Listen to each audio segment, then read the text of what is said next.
This was a white lash. This was a white lash against a changing country. It was a white lash against a black president.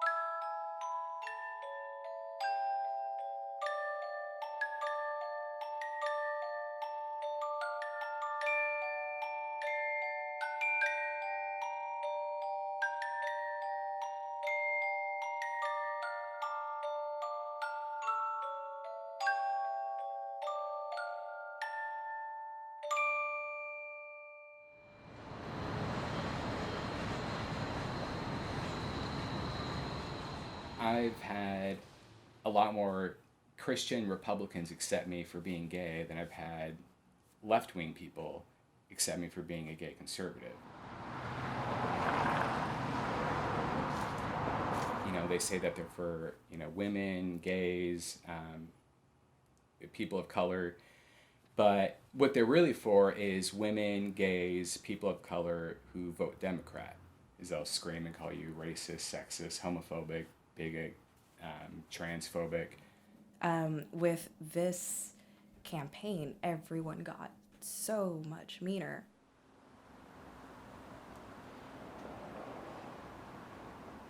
It came down to the point of like, oh, I support your First Amendment right to free speech, unless it doesn't apply to my opinion. Then you're wrong, and you're a disgrace, and you're a bigot, and like you're a racist. And it's like it doesn't even have anything to do with that. And you know, you just can't openly say, hey, I'm supporting Donald Trump.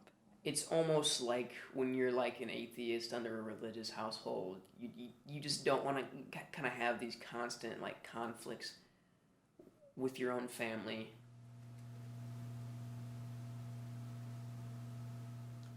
You get kind of like excommunicated, you get harassed, your racial identity gets delegitimized, say, oh, you're not a real black person, and they'll say things like, you're an Uncle Tom, almost as if they subconsciously believe that they're on some plantation.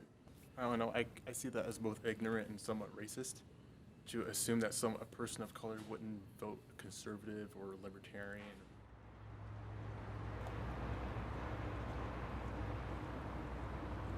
My mother comes from Iran. She lived through the revolution. It was really tough on her, because she leaving her homeland, but she was also glad at the same time leaving such a really oppressive regime.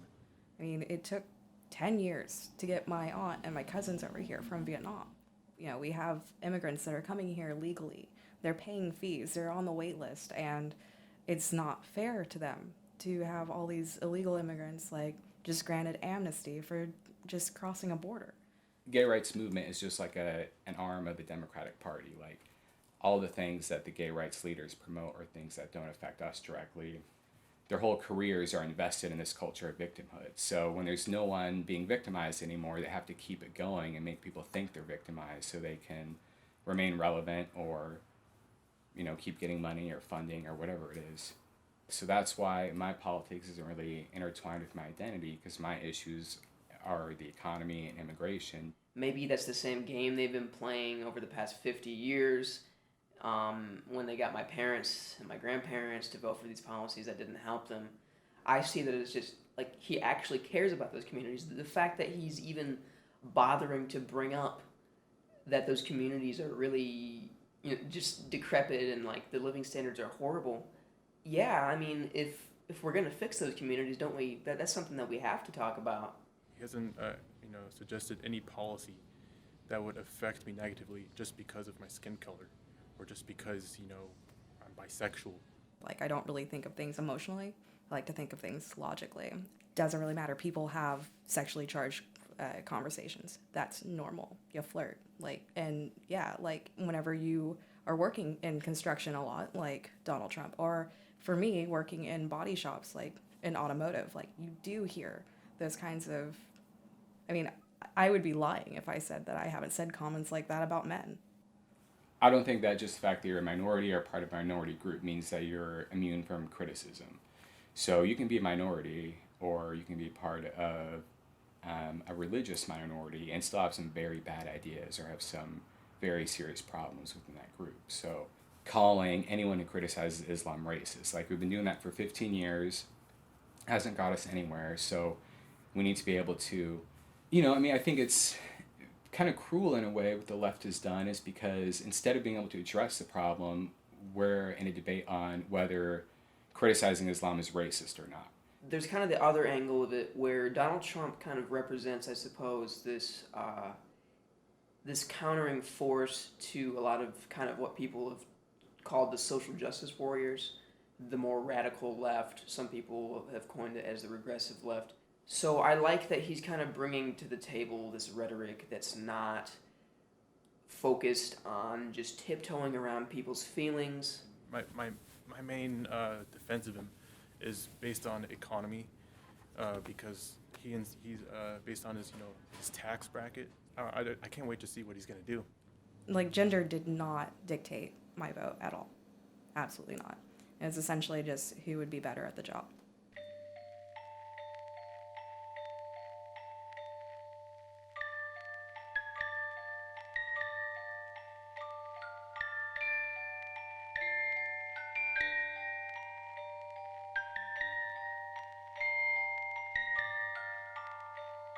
One of my friends at my old community college, she's black. She works for a Republican group on campuses, and a lot of black people who were there protesting, they just called her a race traitor. To people who say that, I would say, look, just like think before you speak.